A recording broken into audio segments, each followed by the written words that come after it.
Welcome back to the third session in Human Resources Management, the course on Human Resources Management being offered through IIT Kharagpur. My name is Aradhana Malik. I am an assistant professor in the in Vinod Gupta School of Management at IIT Kharagpur. So I am going to be helping you through this course. We are now in on session 3. We have till now talked about various things related to human resources. We have discussed what human resources is, what the field is. We have also talked about job analysis. We have talked about what job means. We have talked about what human resources managers do. We've also discussed in the last session how to analyze jobs. So a little bit of revision here. Some sources that I will be using today are this book called Business Communication Design by Pamela Angel, and you'll wonder why I'm using a book by on business communication. You'll see as we go along why this is necessary. So I've tried to bring together the best possible collection of inputs from various experts from all over the world. Then there is a book by Briscoe on international human resources management. There's another book by Cascio that we use in our classes. Then there is another book by Gomez, Mejia, Balkin and Cardi, and there is a book by Pandey and Bashak that gives us inputs about the human resources in Indian context. So these books have been used for the class that I will be teaching you today. A little bit of revision about the basic concepts. We talked about business processes, we talked about business process re-engineering, we talked a little bit about job design, we talked about job analysis. We did not get a chance to talk about job description, and I will do that today. Job specification is part of job description. Workflow, we did refer to workflow last time, and workflow analysis, which is an examination of how work creates or adds value to the ongoing business processes. So we were talking about job analysis last time. One thing that I missed telling you was, how do you conduct job analysis? How do you carry out job analysis? In order to conduct job analysis, the first thing we need to do is determine the desired applications of the job analysis. What is it that we are aiming to do? What is it that we want done? Okay, job analysis refers to the different parts, the different steps of any job or any task that we want accomplished. So we need to first identify the task that we want accomplished. Then we need to find out which of those steps needs analysis. All the steps may not need analysis, but some of the steps may be more complex than others that may need to be analyzed, that may need to be probed in further to find out how we can use the different aspects, the different attributes of jobs to evaluate our employees.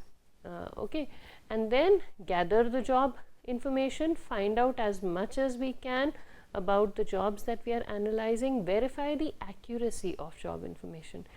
I told you about some of the techniques we use to analyze jobs: interviewing workers, observing things, doing things ourselves. So we also need to verify the accuracy of job descriptions. For example, people who do not routinely work after office hours may find it very engaging, may find it very interesting, may find it very soothing to work till late hours in the night, or may find it very helpful to come early in the morning and start their day early, but they may not want to do it on a regular basis. So we cannot really consider that information in toto. We cannot really take that information at face value. Yes, some people might enjoy coming to work early, but there might be others who might need to devote those morning hours to taking care of their families. Maybe there are children who need to be dropped to school. Maybe there are parents who need to be fed in the morning, aging parents living at home. So their needs also need to be taken into account. Maybe there is somebody who's very focused on his or her own health, and that is extremely important. We put ourselves last in a collectivistic society, in a community oriented society like India. We are taught to put our needs last. Why? I don't understand. So there may be some of us who really consider taking care of our own health as very important, and for those of us coming to work early, maybe taking the time away from our routines of from our fitness routines, from the time that we need to spend on ourselves, and that may not be acceptable to a lot of people. There are some people who cannot do their work properly till they sit and meditate in the morning for 10, 15, 20 minutes, 30 minutes, sometimes an hour. Okay, so that all that needs to be considered. I'm not saying that this is the only thing, but then seeing things from the perspective of the person who's actually doing the job is as important as doing the job yourself for a little bit of time and finding out how it's done and getting the opinions of others who are observing the job. I'll give you an example of this. Again, I'm a big fan of the Indian Armed Forces, and I know for a fact, and of course some members of my family are still serving in the armed forces, and I know for a fact that in the Indian Armed Forces the training begins, the training of officers begins with them being put in the roles of the very people they are going to supervise in time to come. So they start out as soldier trainees.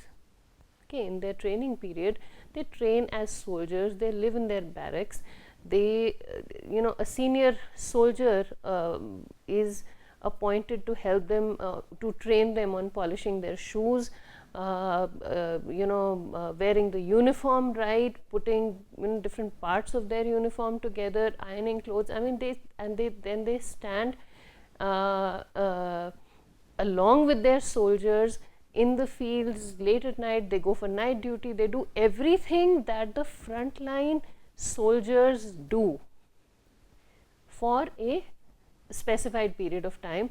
Then they move on to the next rank and the next rank and the next rank, and then finally they graduate as officers of the Indian Army. I know this, my father served in the army and he's given me this information, so I know that it is authentic and it is the way it is done. At least it is the way it used to be done many years ago, but I'm sure the same thing is done. And the reason for that is that they really need to put themselves in the shoes of the people they are going to supervise, in the shoes of the people who they are going to order and die, who are going to die at their orders, I'm sorry. So they need to put themselves in the shoes of these people. Okay, so it is important to see a job from different perspectives, as an officer, as a soldier, as a supervisor, as a person just observing things, and then form a complete understanding of how things are done and what is required when we are doing what these people are doing, when we are in the same position as the persons we are going to supervise are. Then we realize the nitty-gritties of their needs, and then we really find out what we can do to make their lives comfortable and to enhance their commitment towards their jobs. Okay, so some guidelines: verify the accuracy of job information, document the job analysis by writing a job description. What is a job description? Job description is a summary statement of the information collected in the job analysis process. So make sure the elements of a job description, when we write a job description, we need to be careful of a few things. We need to make sure the job titles do not refer to a specific gender. Very, very important in this day and age. Being a woman, I know that anything that either elevates the status of women beyond a certain limit or brings it down is not acceptable. Okay, if I'm an employee, I'm an employee. I don't want to be referred to as a female employee of an organization. No, I'm doing the same thing that my male counterparts are doing, and I'm doing it better, I know. Make sure job descriptions are updated regularly so that the date on the job description is current. Avoid inflating a job title to give the job a more impressive sounding status than it deserves. again, this is being done these days, but it doesn't seem very ethical. Okay, so a salesman became a salesperson, which is okay, it's gender neutral, but then salesperson became a sales executive, sales manager. I mean, so, and again, I'm sure there are other descriptions to these titles, but then it results in unnecessary title inflation just to make people feel good. We should at least, I think it is very important to present things just as they are.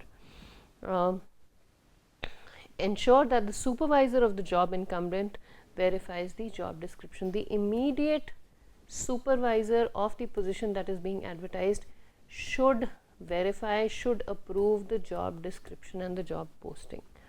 Job summary is a short statement that summarizes the job's duties, responsibilities and place in the organizational structure. It is very important for us to tell people where they will be in the structure of the organization, and it should be mentioned in the job description.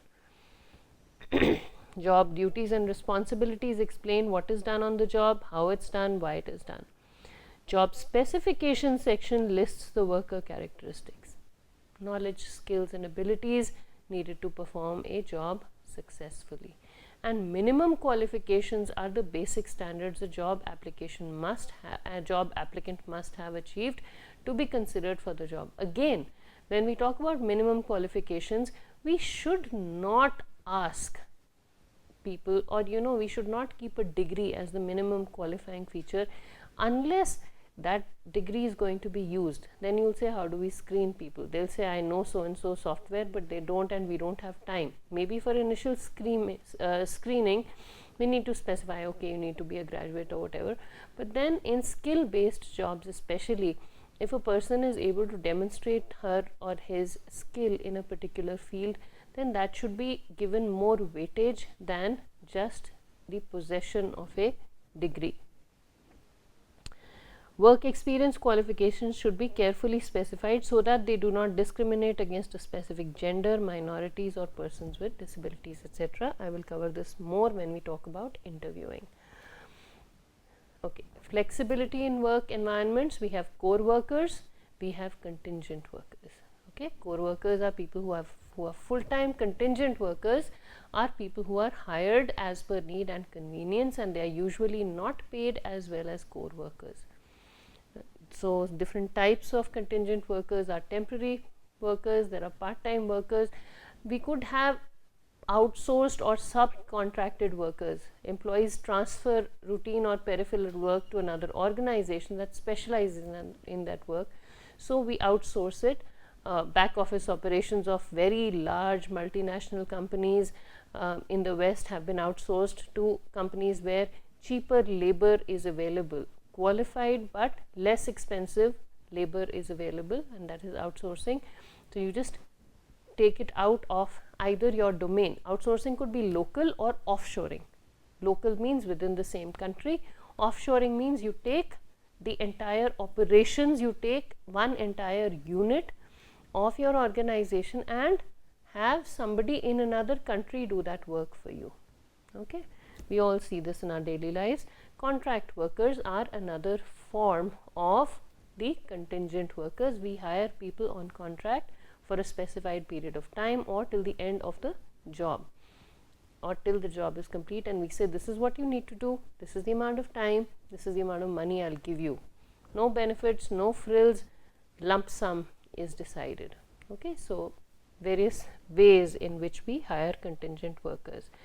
Some flexible work schedules are, we have either flexible work hours, we have compressed work weeks, flexi hours, divided core schedules. So we say, okay, you can do your work as and when you can, and we will not put a timeline. Or compressed work weeks are that you have to work. Compressed work weeks is actually a modification of flexi work hours, where you're supposed to work for about 40 hours in a week, and if you can manage to complete those 40 hours in 3.5 days, you get the other 3.5 days off. You do 12 hours each on the first 3 days, so that makes it 36 hours. The third day you do 4 hours in the morning and you're done, and then you have half a week off to do something else. Okay. Telecommuting, again, the working location is not specified, it is flexible. You can do your work from home. That is telecommuting. How do you forecast workforce demand? Some factors that affect the forecasting of workforce demand. We need to project, we need to find out how many people will be working for us. So, some things that affect this forecasting are changes in technology. We again, how many people might be asking for telecommuting. We have consumer attitudes and patterns of buying behavior, how people will buy things. We may not need to open so many stores. Why? Because especially for books, we don't need so many, the stores, old stores even in the West like Barnes and Noble, Tattered Cover, they're all closing down because people have started buying a lot of books online. They're cheaper, they're easily available, they reach their doorstep, so they don't actually spend a lot of money. It does take away the pleasure of going to a bookstore, browsing through books and touching, physically feeling the book and enjoying that feel. But then if you really need a book, you don't need to visit a bookstore anymore. Textbooks are available online. So all those stores are shutting down and the number of people that are required to manage such stores is going down. So technology is changing how people buy things. Local, national and international economies, again, how the economic environment is functioning also determines how many people are hired, how many people are fired, at what salaries, etc. Number, size and types of contracts won or lost by an organization, where the organization is currently in its growth phase, government regulations. So with with a lot of foreign investors coming into India, we've been able to hire a lot of people for regular jobs from within the country and offer a lot of jobs to people from outside the country also. And that changes the entire structure of an organization. The hiring process. So we've already forecasted workforce demand, we've already found out how many people we need. Now we need to start hiring them. Two aspects of hiring are recruitment and selection. Recruitment refers to the process of generating a pool of candidates. We identify who can do the job that we want done. Selection is, again, recruitment is the first filtering of candidates, identifying who can do the job well, and then selection is when we decide, okay, from this pool of candidates we will offer the job to these 2 and not offer the job to these 50. That is called selection. Everybody is equally qualified, everybody will fit in, but these 2 are the best and these 2 are not going to be able to survive in the organization after the detailed process is over. That is called selection. Very important.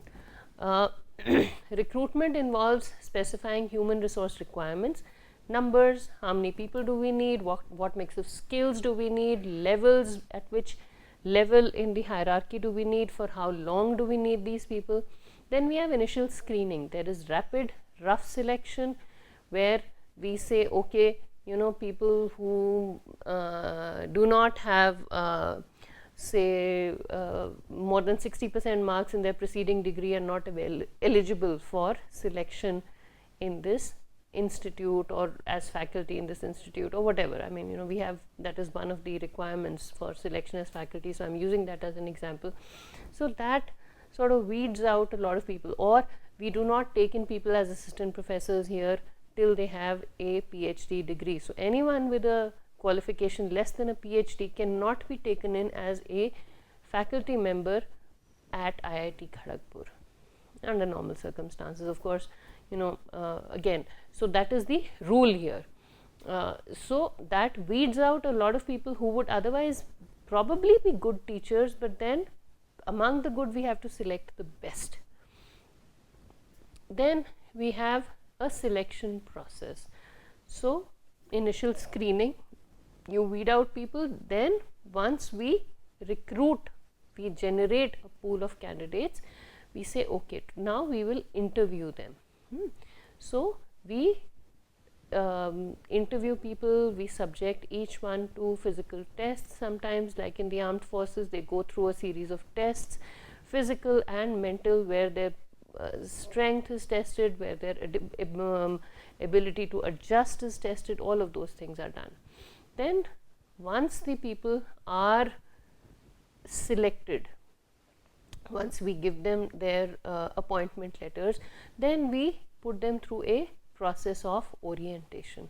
Orientation, especially in the case of junior management, where we tell them, we put them through a training program, initially induction programs, etc. For senior people, the orientation is more of mingling with other colleagues, so they find their niche. Then comes the placement. Once you are taken in, you get your office, you get your computer, you sit down, then you are told that this is going to be the scope of your work. This is what you can do, this is what you cannot do, this is what somebody else will be doing, so and so will depend on your work. So your work will depend on the work of so and so, and then you complete this work and give it to so and so. That is placement. Okay. In the case of senior management, orientation occurs after placement. In junior management, the orientation occurs as soon as you join the organization. Another word for orientation is also called, it's also called induction. Then once you start working in an organization, then the performance appraisal starts, and many organizations have a weaning period or a probationary period, as they call it, and after that probationary period is over, you are either hired or confirmed, or your contract is terminated. Developing recruitment policies. There are some labor market issues. Okay, so how do you know who is in the market? How many people do we have? What these people can do? Some factors affecting or defining limits of a labor market. Labor market means the catchment area where people who can do our work are. That whole pool of people who can do the work is called labor market.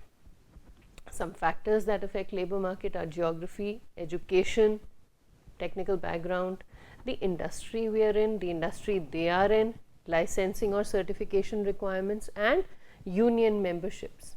Okay, so that affects which union they are a part of. Sometimes it becomes absolutely essential to consider representatives of different unions. There may be a stipulation by the government or by the local authorities that we have to hire a certain number of people belonging to a particular union. So then we select the most qualified candidates.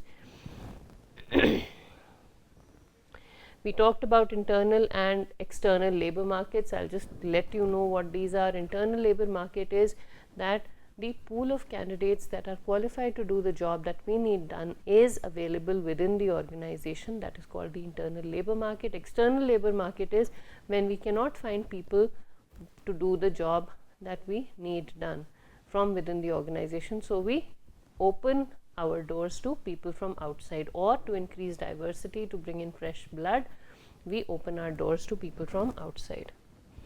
Sources: current employees, training, referrals from current employees, I know so and so who can do this job well. Former employees, somebody is working for you, goes away, comes back. Excuse me.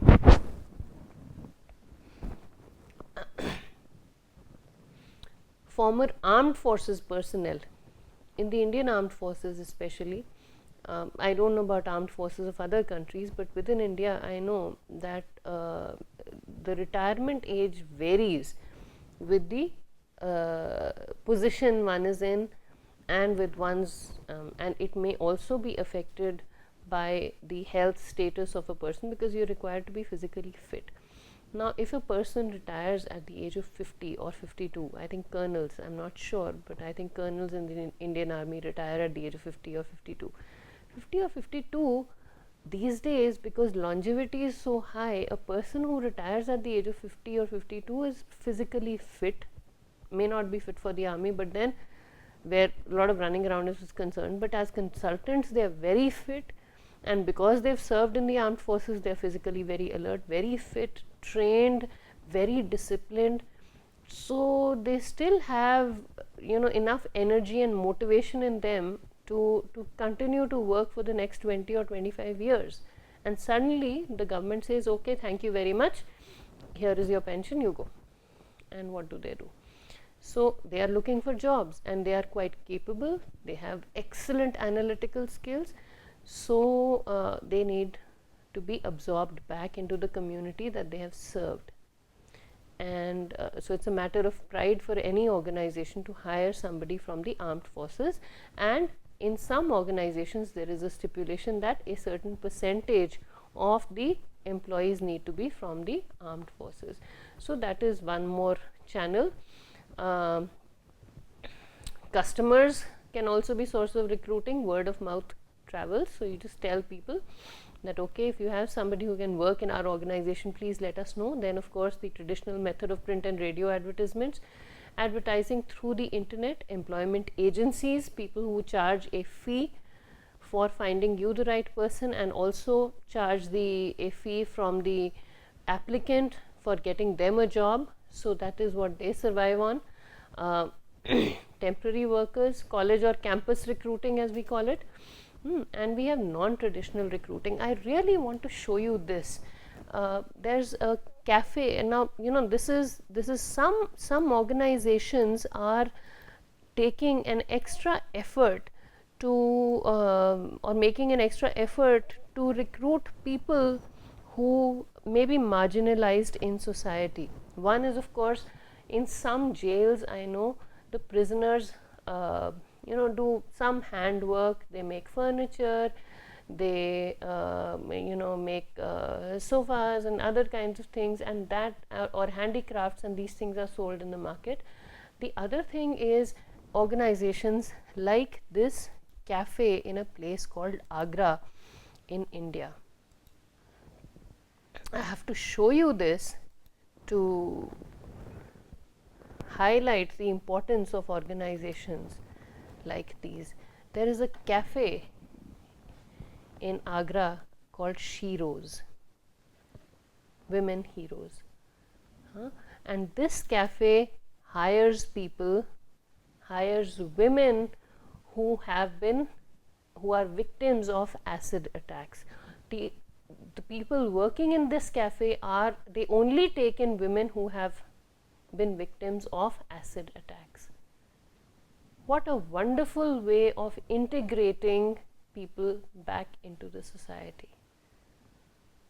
What a wonderful way. This is so commendable, and I'm sure as you students can also find such instances in your own environments. If you do, please send me an email. It will be wonderful to know what communities are doing to support people who have been treated badly in their communities, to help these people rebuild their confidence and come back into the environment, into the community with a bang, just like this cafe has done. Okay, this is an article.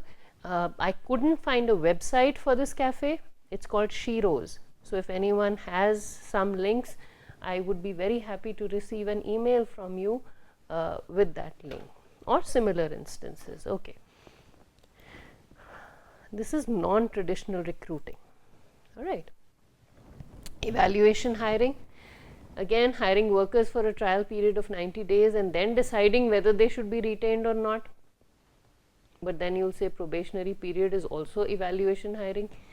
Maybe, but there are ethical issues. Is the uncertainty about job permanence fair? Maybe, maybe not. Should the trial period be longer or shorter? In most organizations, we have a probationary period. You bring in an employee, you try them, and then you decide whether you want to keep them or not.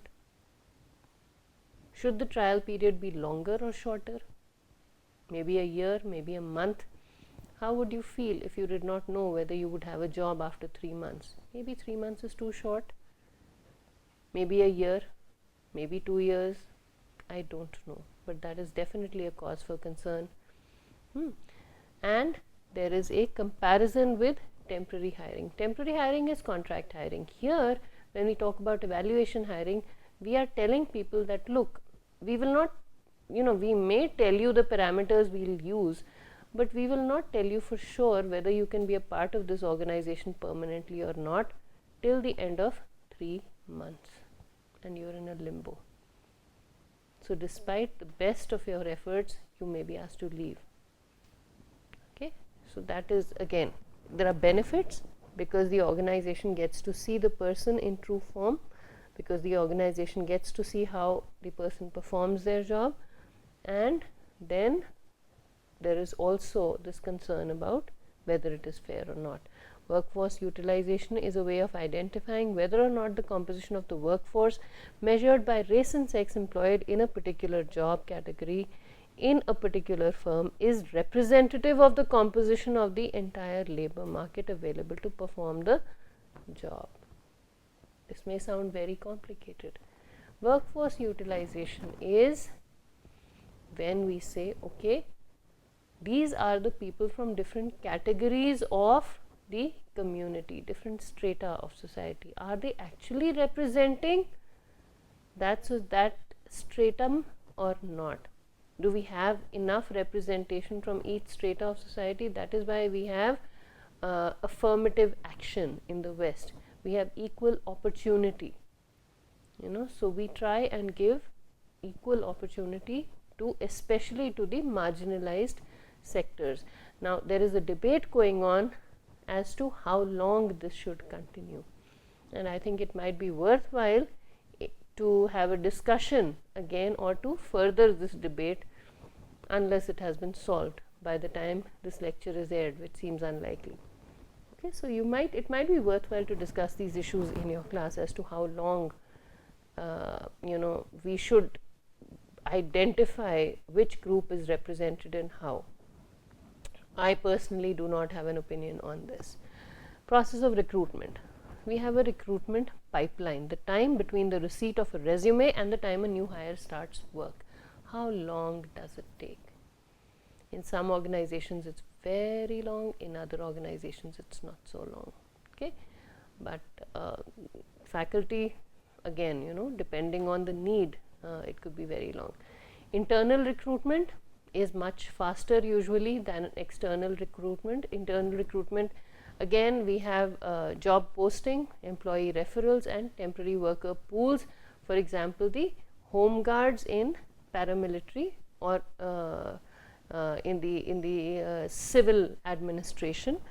External recruitment could be through university relations, through executive search firms, through employment agencies, through simple advertising. So various ways in which we recruit people. Diversity oriented recruitment, again we will have a special session on diversity, but then we emphasize sometimes in our advertisements that we would like, say for example, women employees would be encouraged, or women from rural areas would be encouraged to join the workforce, or preference will be given to people who have served in the armed forces, etc. So that is diversity recruitment. Or preference will be given to a community that is not yet represented in an organization. Okay, so we are essentially trying to encourage people from other areas, maybe geographical areas, maybe communities, maybe experience, etc. Sorry.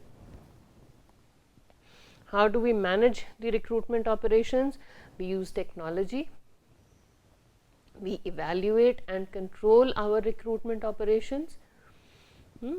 We find out how much money we are spending on recruitment. We find out how much money we are spending on hiring them, how much their contribution is going to be, how much salary we are going to pay them. Then we have realistic job previews. Okay, so various ways in which we manage recruitment operations. The other side of recruitment or job search is we have two scenarios. Either we hire people who are not employed or who haven't been employed for a while, or we are taking in employees who are employed but searching for a new job. Which of these is better? What kinds of challenges will each group bring? We don't know. But then that is something that human resources personnel have to consider when floating job applications when advertising for positions. You can't openly say that if you don't have a job with another company, please don't apply here also. No, it is unfair. Where does a person who doesn't have a job go? You can't also openly say that if you already have a job, please don't apply. So, it goes on a case by case basis, but the needs of both categories of employees are going to be very different. Some challenges in the hiring process are, one is turnover costs. Okay, turnover costs are how much it costs to hire new employees. So these costs include, of course, we start with separation, because when you want to hire somebody, somebody is leaving. So how much money is the organization? Either somebody is being fired or retiring or leaving, but that adds to the turnover costs. Okay, so paperwork processing, asking them to leave, golden handshake, all of that. Then recruitment, advertising costs money. Sometimes we have to pay fees to the recruiters. Selection process is very expensive, because in many organizations you would pay the applicants, especially at senior positions, the travel, the fare, then you cover the cost of their stay. You take time out of your jobs, regular jobs, to interview them, so that costs the company. You feed them, so it takes time away. And then comes the hiring, orientation, training. You give them, you interview say maybe 50 candidates and select only 2. So the cost of hiring, of recruitment per candidate goes up in such cases. And then we have hiring, which is orientation and training. So you take in a candidate, then you put them through an orientation program. You may invite external agencies to help them with orientation, to break the ice. Then we have training. You put them through different certifications, different layers of training, and that costs money. Then productivity. When people leave, the time a position remains vacant between the time that people leave and new people are hired also costs the organization, in terms of either having to pay extra to other people who are covering up for this person because they may be doing extra work, or some amount of work is missed, and that is a big cost for the company. And all of these are challenges for the human resources personnel who are involved in hiring. So as human resources experts or personnel or managers, it is our responsibility to minimize the cost incurred by the company. Okay. The other thing, the other big challenge is, we want to get the best candidates, and we also don't want to spend too much money on getting the best pool of candidates. The other aspect is determining characteristics important to performance. Okay, determining characteristics important to performance means everybody is bringing in a different pool of skills, attitudes, abilities, aptitudes, everything. The way people work is different. There is no cookie cut method of doing something exactly the same way, especially as you go higher up in the organization. People want freedom of thought. They have information at their fingertips. How do you figure out who will be motivated with what? What is going to be the motivating factor? What is going to be responsible for the performance of a person? How will you figure all those things out? So that becomes a challenge. Then another is measuring characteristics that determine performance. You've identified characteristics, now how do you measure them? You can't say 1 kilo of smile and 500 grams of motivation and 2 kilos of positive attitude. No, you can't do it like that. What are the performance indicators? We say we have key performance indicators. Can we have the same KPIs for everybody? Maybe, maybe not. I don't know. Okay, if you're only measuring things in terms of output, then I think it is unfair to the person who's doing the job. Okay, motivation factor. How do you keep employees motivated? Okay, some of us make a lot of mistakes. We may end up producing a better quality product than our counterparts, but some of us make a lot of mistakes. I am one of those who makes lots and lots and lots of mistakes, and then finally learns, and then my whatever I do is perfect, or as close to perfect as I would like it to be. So, but then some organizations don't allow for those mistakes. Okay, so that is one concern here. And who makes the decision? Who makes the decision about hiring? Who decides? Is it the immediate supervisor? Maybe the immediate supervisor who's going to be directly affected by an employee's work should be making this decision. Maybe the person who's ultimately going to be affected by the work of all the 100 or 500 or 1000 or 5000 employees is going to make the decision. So at what level should who should make the decision at what level is another challenge for the human resources personnel. Staffing. Recruitment is done. Now comes staffing. Some organizational considerations in staffing decisions, which means you take people in, you've selected people, now you are going to orient them and place them. So this is from the book by Cascio. Business strategy essentially is affected by the developmental stage of the organization, and the management selection strategy is essentially affected by the developmental stage of the organization. So this is all business strategy. Now different levels at which an organization could be would require different types of employees. For example, in the embryonic stage, initial stages of starting an organization, we would need people with an entrepreneurial attitude. We would need people who are go-getters, who are very high energy, quick decision makers, quick thinkers, who like to minimize costs, who can think creatively, who can generate new ideas and take those ideas to fruition. That's an entrepreneurial spirit. High growth. The second stage of the organization is high growth. You've settled, you've stabilized as a new organization. Now you're looking for very steep growth. At that point, we need entrepreneurs for growth, but growth directors to build stable management systems. We not only need people who are very high energy, we also need people who can provide stability to the organization. We also need people who can give a direction to the energy that the entrepreneurs bring in, so that the organization does not slip back. We need people to help chart a course. So we need such people. When the organization has reached the level it wants to reach, when the organization has stabilized, it is maturing, it doesn't really require that speed of growth initially that it required initially. At that time, we need bureaucrats who are comfortable with repetition. So the organization has discovered its formula for success, and all it wants to do is keep repeating that formula.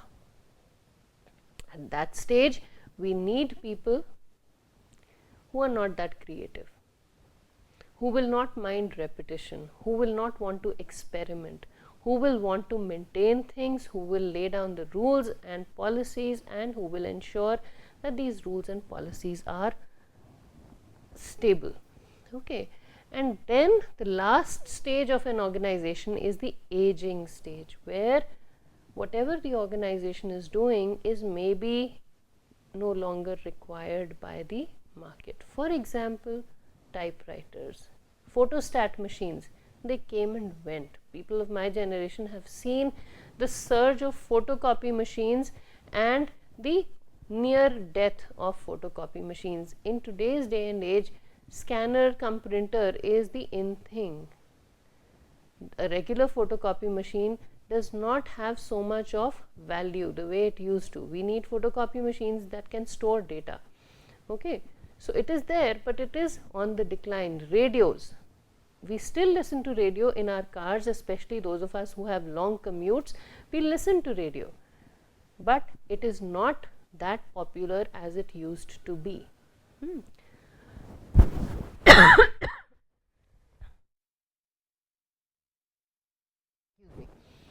We saw the surge of video cassettes,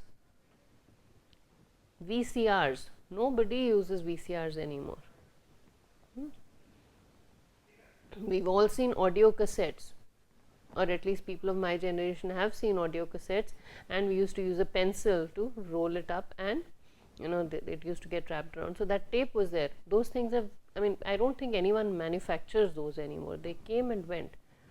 Okay, video cassettes, I still see some video cassettes in the market, but for the most part people have transitioned to CDs. So these are aging industries. Electronics industry is one that has aged really, really fast. Okay, it has a very short lifespan. The products that are developed have a very short lifespan. Creativity, of course, helps the organization grow. At that point, again, we need entrepreneurs who can be very creative. We need bureaucrats, but we need a lot more entrepreneurs who can restart the organization, help it become more creative, help it diversify, help it stay in the market. Okay, so we need different categories of employees at different stages of an organization's life. Some organizational considerations in staffing decisions. One, of course, is strategy. The other is the culture of the organization. We will deliberate more on this when we talk about diversity. Culture is transmitted through formal statements of philosophy, promotion criteria, what people talk about, what people pay attention to, etc. The implications of this are that, how do you feel? What is the environment in the organization? Okay, implications are, it's an important consideration for prospective employees.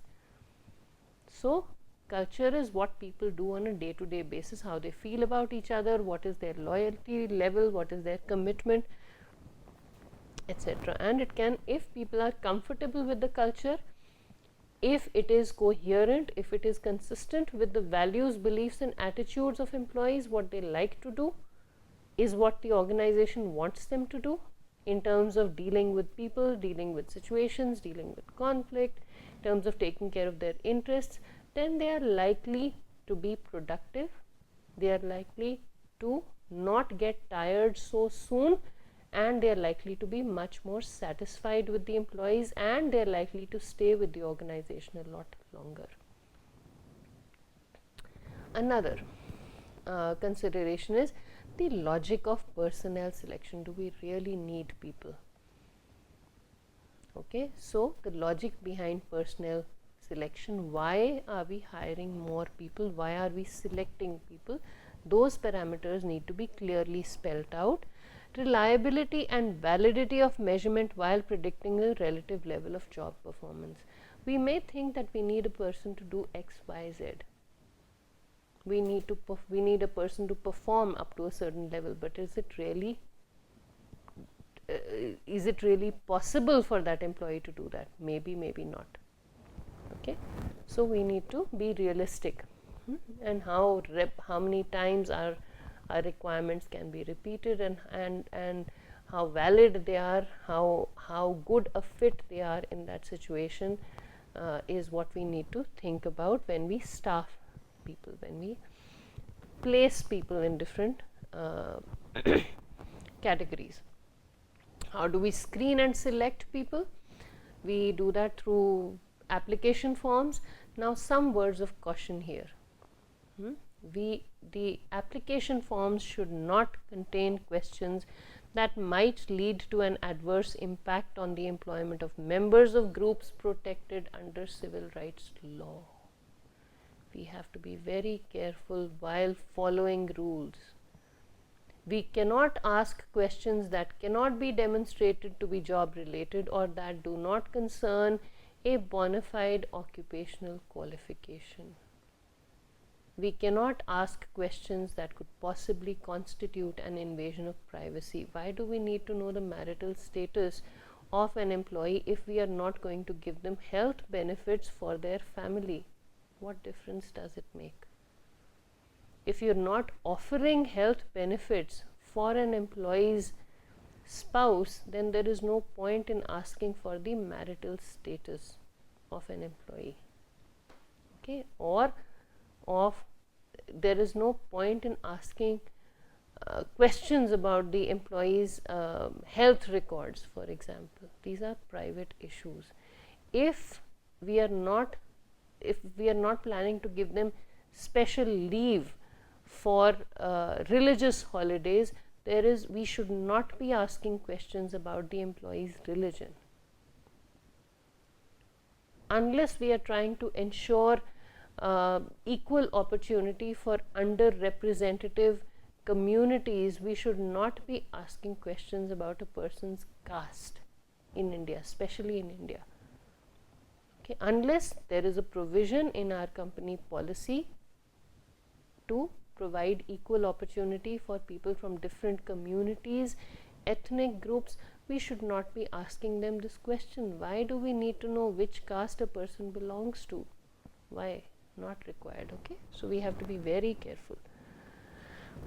Recommendations and reference checks provide information about education and employment history, character and interpersonal competence, okay, whether they are comfortable to work around, ability to perform the job, again, whether they'll do the job well or not, willingness of the past or current employer to rehire the application. Recommendations from the employer will give people an idea whether the current employer actually wants them, is willing to let them go or not. If they've been fired, then again that should not be used as a criterion for not hiring them, but it could inform you about the interpersonal fit of the incumbent employee with the organization, and they are meaningful only if the referee, only if the person writing the recommendation knows about the person you are going to hire. So, only if they have had direct interaction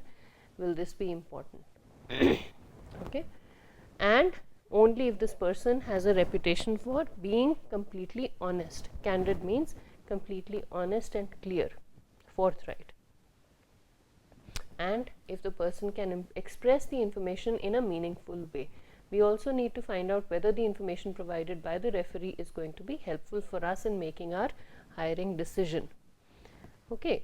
So, there are some guidelines for writing letters of recommendation. We should try and find out what the job requirements are, and we should write the letters of recommendation in such a way that they will help the employer understand whether the employee will be a good fit for the organization or not. And we should also indicate how long we have known the applicant and what qualifies us to say something about the applicant's ability to do a job properly. We should only seek information related to the job through these letters of reference.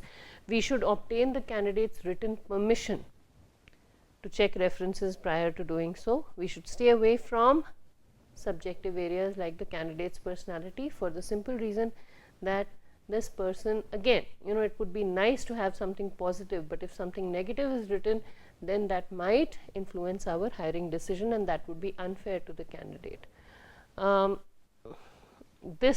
We should evaluate the credibility of the source of the reference material or the referee. Wherever possible, we should use public records. Instead of asking specific people, we should just go by public records, and we should follow the law at all times. Recruitment, hiring, firing, we need to be crystal clear on the law applicable to us for these decisions, and we need to follow the law down to the last T. Very, very important. Okay. Screening and selection methods. We have tests and inventories, we have physical tests, we have drug testing, and we have various procedures for testing. We should inform all candidates in writing of the company's policies regarding fitness standards and drug use. And I have come to know that in India, especially in government organizations, when we go for our health checkups, we are women, all women going in for a health checkup are subjected to a pregnancy test, and their body fluids are tested for AIDS testing without their knowledge. In some organizations, not all, but in many organizations this is being done, and this is unfair. This is so wrong. Why do you want to know whether a woman is pregnant or not? You at least ask her whether you should be doing this or not. I know I'm saying this in a public forum, I personally, as a woman, I think it's an invasion into my privacy. I have nothing to hide, but then it is an invasion of my privacy if my body fluids are tested in a certain way without my knowledge. Okay, these tests just become a part of our record. We come to know later. I should be asked whether I want such a test to be run or not, because there are implications. I mean, for an unmarried Indian woman, it is embarrassing for her body fluids to be tested for a pregnancy test. You know, it is shameful.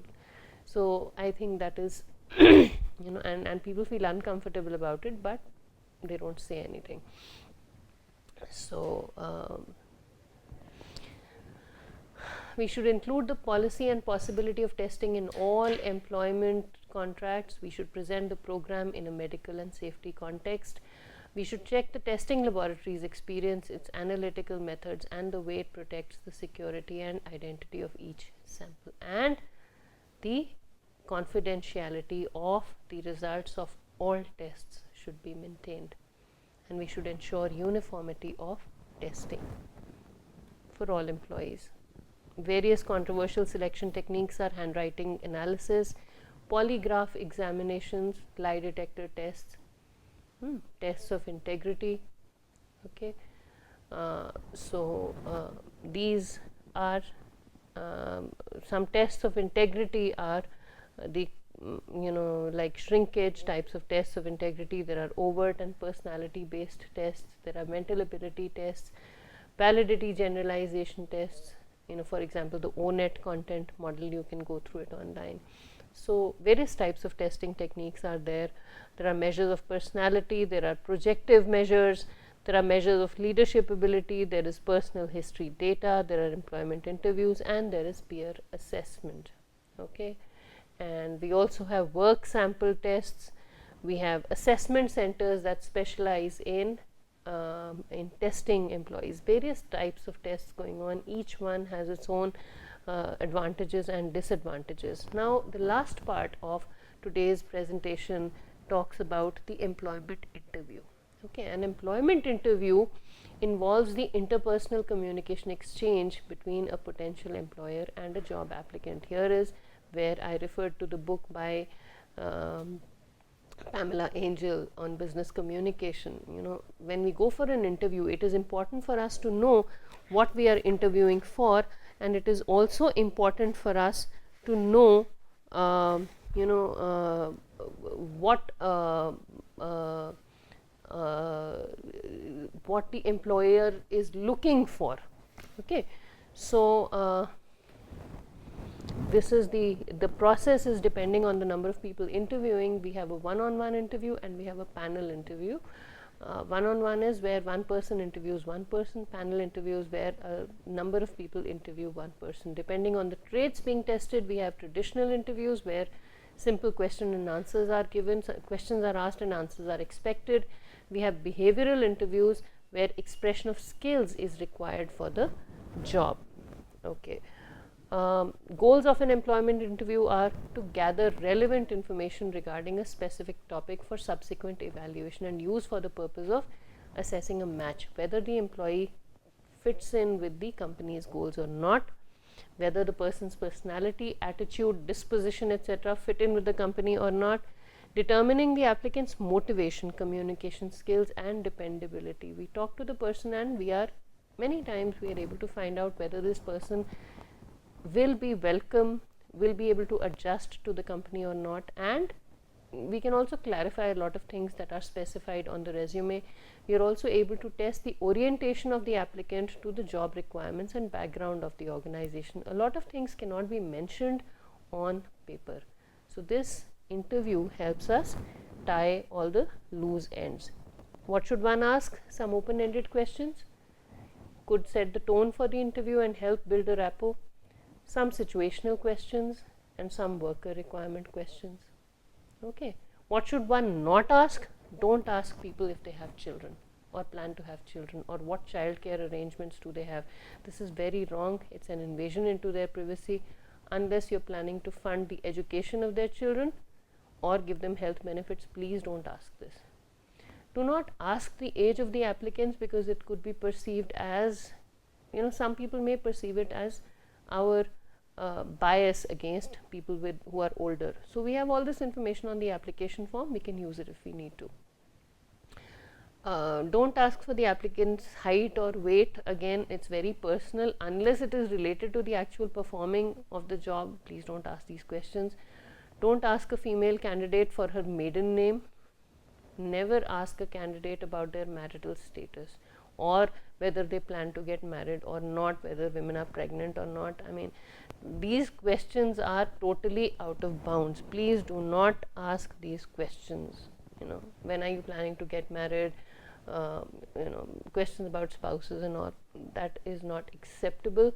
So this ends our presentation for today. I'll come back with more inputs about how we treat employees. The next class will cover performance appraisals. We've taken in employees, we have tested them. In the next class, we'll talk about how we appraise their performance, how we orient them to the organization that they are a part of, and how we assess their performance and what we need to keep in mind for assessing their performance. The next two lectures will focus on this aspect. Thank you for listening. Wish you all the best.